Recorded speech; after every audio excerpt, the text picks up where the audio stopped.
Hi there. It's April the 24th, and today we are in Book of Judges, Shophtim, the right wisers, the ones who put things right, and we're continuing our journey through, completing chapter 2 and coming into chapter 3. In chapter 2 we have the terrible situation that the people of Israel, the generation that was going through the wilderness with Moses, Joshua and Caleb's generation, now die out, and they no longer are around, and it says another generation rises up that doesn't know the Lord, and they start to worship the Baalim and the Ashtaroth, the idols of the nations around them, the Canaanites, and because of this they fall into bad ways. They also start to marry, they intermarry with the local tribes, and eventually they find themselves in a situation of being under the oppression and under the hand of their enemies.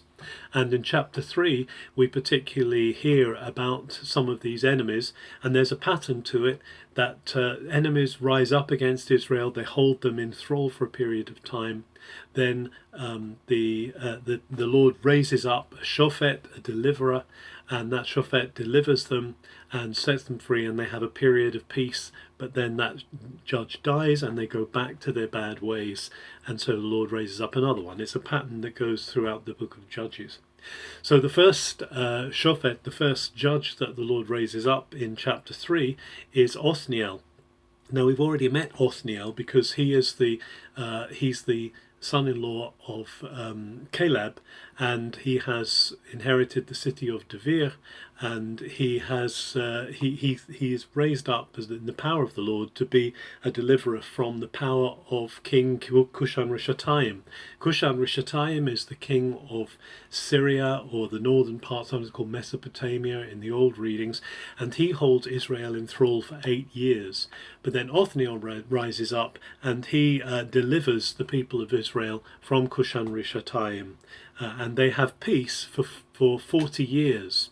And then next the Lord raises up, the Lord brings against Israel Eglon of Moab, and Eglon of Moab oppresses Israel for 18 years. They have a terrible time under his misrule, and then the Lord raises up Ehud, and Ehud rebels against Eglon of Moab, and there's a very graphic description of how he goes in and he assassinates Eglon in the midst of his own palace, and they don't even know that Eglon is dead, and Ehud escapes.